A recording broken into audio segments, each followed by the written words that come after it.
Belly had a full-on breakdown, realizing it's not the wedding she truly wants. Conrad finally learned that Jeremiah cheated on Belly and realized his brother wasn't actually the better option for her.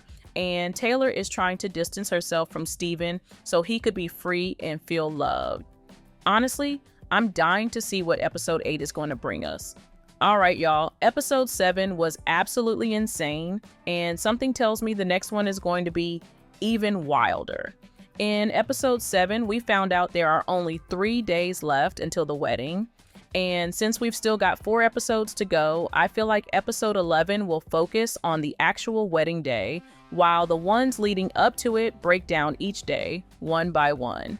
So what could happen the very next day? Let's talk about it. In episode 7, Belly really started to question everything. She realized Conrad was the only one by her side through all this wedding chaos, while Jeremiah was absent and distant.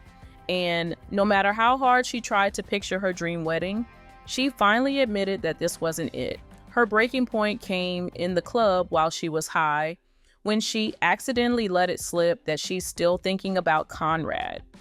I mean, how could she not? He's been there since they were kids, and even when they grew up and shattered each other's hearts, Conrad always came back and stood by her.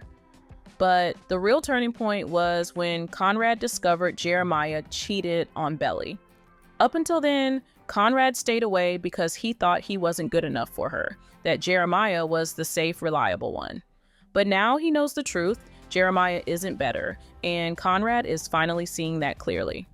After learning what happened, he went straight to Belly, confessed that he still loves her, and begged her not to marry Jeremiah. And honestly, what else could he do?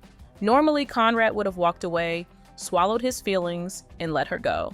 But this time feels different. He's stronger now, more sure of himself, and I really don't think he's gonna back down. In episode 8, I expect him to stand his ground and keep trying to convince Belly not to go through with the wedding. Meanwhile, I can see Belly opening up to Taylor about everything that went down.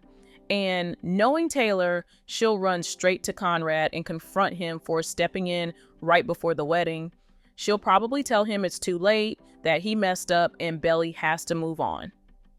But here's where I'm stuck. If Taylor is truly Belly's best friend, shouldn't she see that Jeremiah isn't good for her? He cheated on Belly, broke her heart, and yet Taylor still sides with him. If Conrad can still shake Belly up emotionally, that means she still has feelings for him. Shouldn't Taylor be the one telling her that if she's this unsure, she doesn't have to marry anyone right now? But because Taylor has never really liked Conrad and always leaned toward Jeremiah, I doubt she'll say that. Sadly, Belly might have to figure it all out on her own. That's where Laurel and Steven could come in. I think it's time Belly talks to her mom about the doubts and confusion weighing on her. Laurel has always wanted what's best for her daughter, and she's a straight shooter.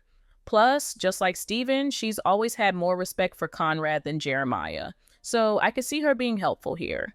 Maybe Conrad will even go to Laurel or Steven and tell them about Jeremiah cheating. If that happens, they might step in, talk some sense into Belly, and maybe even try to stop the wedding altogether. What do you think? Could that actually happen? Another big thing I'm expecting to see is Belly's inner demons taking over. We already saw her hesitate when kissing Jeremiah, and now that she knows Conrad still loves her, things will only get messier.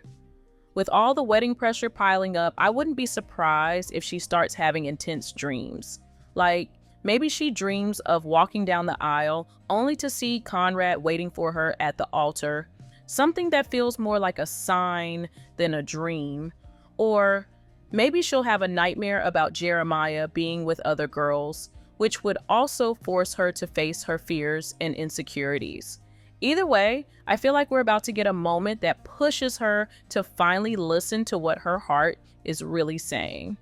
Let me know what you think in the comments below, and don't forget to check out the funniest The Summer I Turned Pretty moments next.